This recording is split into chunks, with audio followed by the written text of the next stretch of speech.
এই যে গত ২৬-এর 5 আগস্টের পরে যে একটা পরিবর্তন হইল ক্ষমতা এবং একটা অভ্যুত্থান হইল, এরপরে তো আমরার মুক্তিযোদ্ধার অবস্থা আরো কাহিল।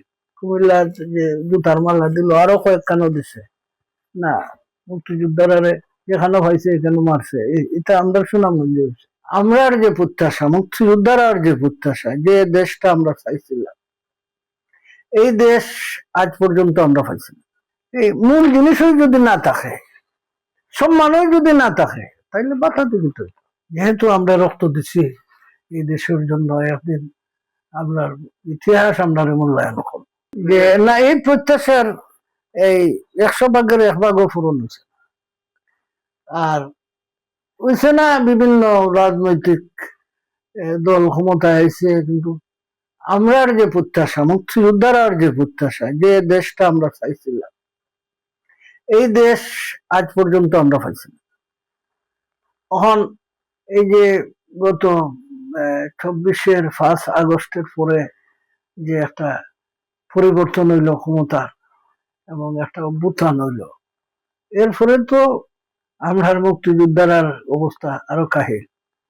কারণ আমরা তো এখন রাস্তাঘাটে আমরার মানুষ অপমান হইতেছে, গলার মাঝে জুতার মালাও দেওয়া হইতেছে, এটা তো আমরা দেখি।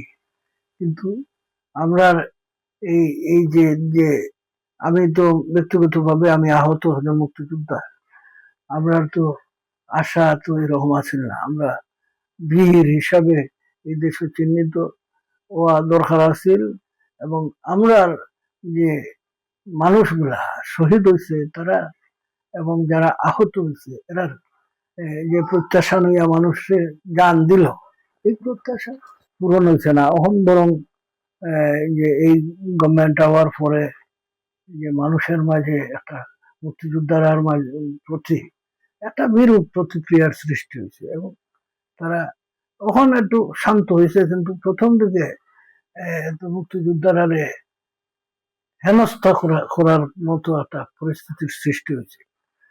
এখন আল্লাহর রহমত, আর আমরা তো বিশ্বাস করি যে যেহেতু আমরা রক্ত দিছি এই দেশের জন্য, একদিন আপনার ইতিহাস আমরা মূল্যায়ন করব, এবং আমরা এই আশায় রইলাম, প্রত্যাশায় রইলাম। আল্লাহ সবাই ভালো রাখুক। সব মুক্তিযোদ্ধা যারা শহীদ হয়েছেন তারা আত্মার মাগফিরাত কামনা করে যে বিজয়ের মাসে অনেক পঙ্গুত্ব বরণ করছেন, এবং যারা মা বোনেরা নির্যাতিত হয়েছে তারা আছে, সেরকম এখনো জীবিত আছে, খুব মানবতর জীবন যাপন করতেছে। অবহেলিত সমাজ, রাষ্ট্র তার এরার প্রতি কোনো ধরনের দায়িত্ব পালন করছে বলে আমার মনে হয় না। একটা শেষ দিকে ওই যে বীরাঙ্গনারা একটা মুক্তিযোদ্ধার স্বীকৃতি দিছিল, আমরা একটা রাষ্ট্র পাইছি, একটা পতাকা পাইছি।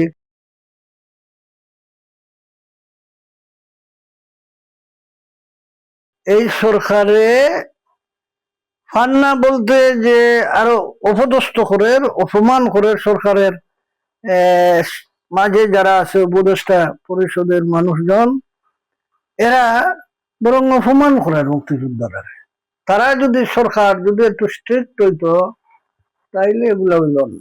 যা এবার হয়েছে, অভ্যুত্থান হয়েছে, সরকার পরিবর্তন হয়েছে, এখন মুক্তিযোদ্ধারা যথাযথ সম্মান যেটা পাইবার এরা পাইব। এরার উপরে এই যে কুমিল্লার যে জুতার মালা দিল, আরো কয়েকখানো দিছে না, মুক্তিযোদ্ধারা যেখানে পাইছে এখানে মারছে, এটা আমরা সুনামগঞ্জ হয়েছে। তো এখন এই বিষয়টা সরকার যদি একটু গুরুত্ব দেয়া এগুলারে শক্ত হাতে দমন হতো, তাইলে হইল না, বরং বোঝা গেছে যে তারা নীরব সমর্থন আছে এটা।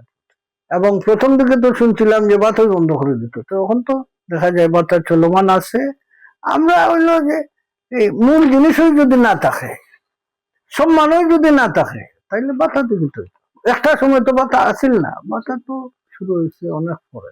একজন যোদ্ধা, মুক্তিযোদ্ধা হিসাবে আমার নিরাপত্তাটা চাই, আমি স্বাভাবিক মৃত্যুর গ্যারেন্টি চাই।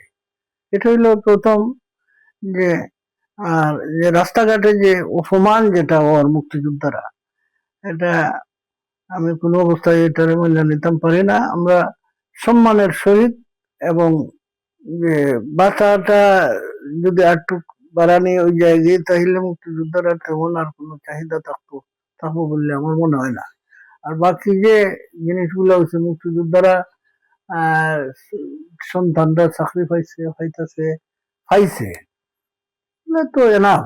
এখন ওইগুলো যে সম্মানের সহিত না বাঁচতে পারলে তো বাঁচার কোনো অর্থ নাই। এটা আমরা চাই, স্বাভাবিক মৃত্যুর গ্যারান্টি চাই।